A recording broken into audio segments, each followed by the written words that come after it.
Bonjour et bienvenue.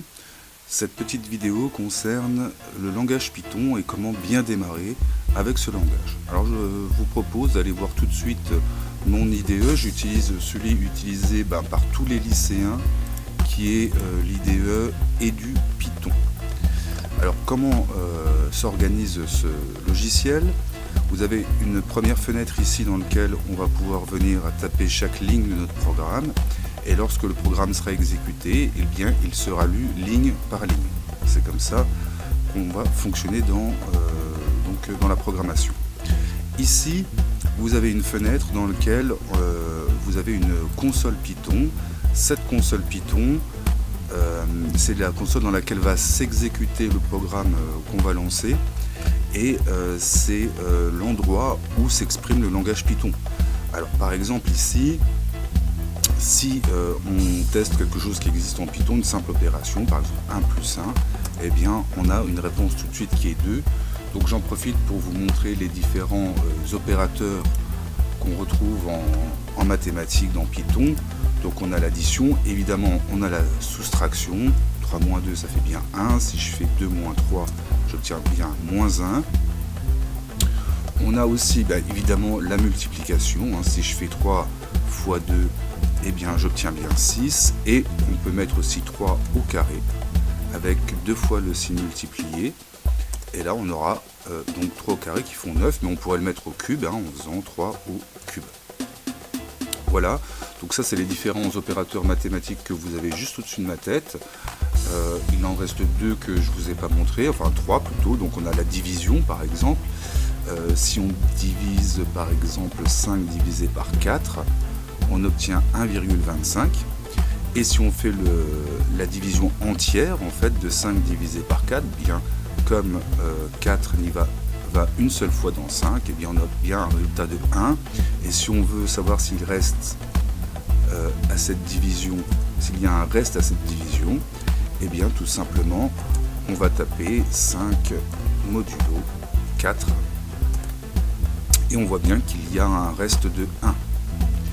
Donc voilà les différents opérateurs mathématiques qu'on va pouvoir utiliser dans nos programmes. Alors vous allez me dire, il manque quelques petites choses pour pouvoir faire des mathématiques, et bien on va voir ça juste après. Alors on va utiliser quelques fonctions de base dans notre programme, et voici l'ensemble des fonctions de base de Python qui sont là au-dessus de ma tête, à savoir que vous les utiliserez peut-être pas toutes, on va en voir déjà quelques-unes aujourd'hui, les plus utilisées. Alors je vous propose de commencer par faire un tout petit programme. Ce programme va permettre à une personne de pouvoir calculer la surface d'un disque lorsque la personne va rentrer la valeur du rayon. Donc tout simplement, on va faire ce petit programme. Alors pour faire ce petit programme, on va avoir besoin, vous le savez sans doute, pour calculer l'aire d'un disque, eh bien on a besoin d'une librairie qu'on va appeler tout de suite en faisant from math import étoile. Alors là ça veut dire que j'importe toutes les fonctions de la librairie mathématique dans mon programme. Donc je vais avoir accès à de nombreuses choses qui seront intéressantes pour moi d'un point de vue calcul. Donc j'ai accès à des cosinus, à des sinus, valeurs absolues, les cosinus hyperboliques, sinus hyperboliques, enfin toutes les opérations mathématiques, et dont le fameux nombre pi qui est donc dans cette librairie, et du coup on va l'utiliser ici nous pour notre calcul. Alors dans un premier temps, ce qu'on va faire, c'est qu'on va devoir déclarer des variables. Alors qu'est-ce qu'une variable? Eh bien tout simplement c'est un moyen de stocker une valeur. Alors par exemple ici on pourrait stocker dans la variable par exemple name. Alors on utilise souvent l'anglais. Eh bien on pourrait stocker ce que la personne va nous répondre si on lui demande son nom par exemple. Donc ici on va faire un input, donc ça c'est une fonction, donc elle prend des parenthèses pour ses paramètres, et en paramètres on va lui mettre une chaîne de caractères, donc avec des guillemets. On va demander quel est votre nom. Et là, la réponse sera stockée donc dans la variable name. Ensuite, on pourrait faire une deuxième variable, par exemple age. Nous, on va plutôt demander directement le rayon du disque. Donc ici, on va pouvoir faire un input.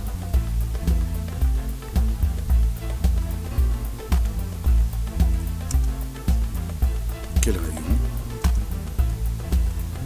Et on va stocker dans rayon. Donc on va pouvoir fournir la réponse à la personne. Déjà on va pouvoir lui dire un petit bonjour avec la fonction print. Donc ici je vais faire un print pour afficher dans la console. Et bien on va afficher une chaîne de caractères, bonjour. Et on va lui rajouter la variable name.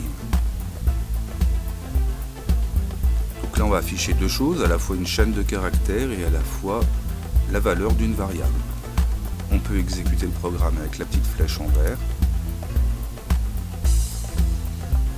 La console me demande quel est votre nom. Donc ici je vais mettre Antoine. Quel est le rayon? Le rayon va mettre 5.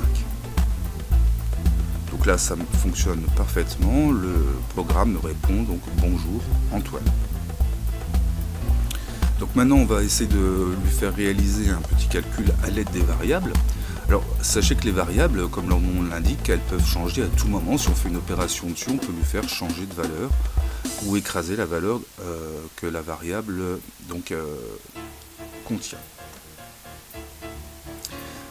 Alors allons-y, pour calculer la surface du disque, donc ici on pourrait mettre surface.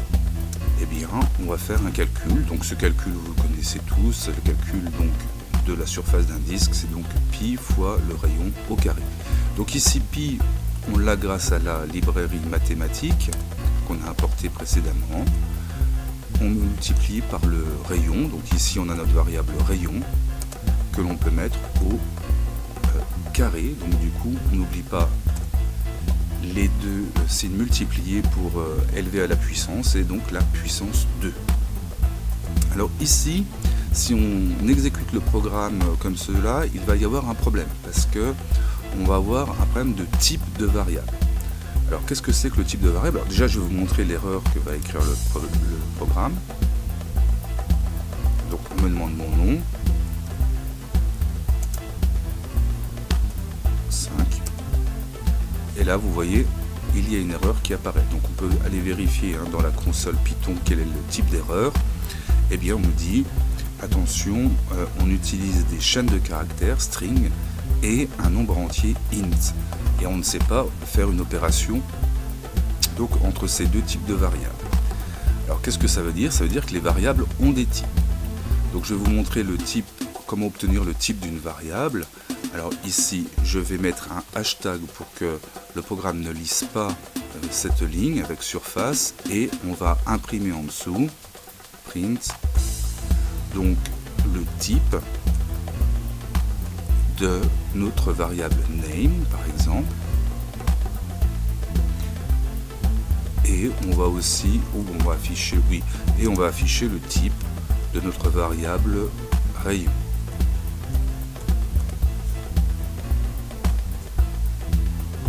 Allons-y, toujours on va me demander mon nom.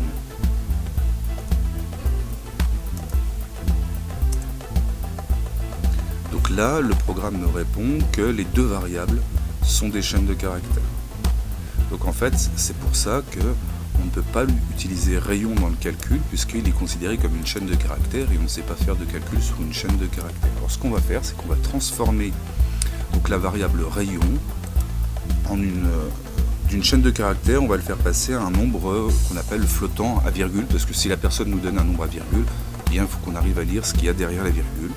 Donc ici je vais utiliser une fonction de base, donc float de la réponse de la personne. Et là ça va transformer le type.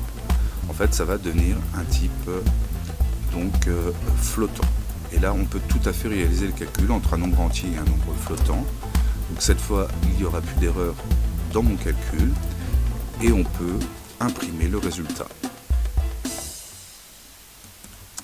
La surface de votre disque et de, et on va afficher la valeur de la variable donc surface.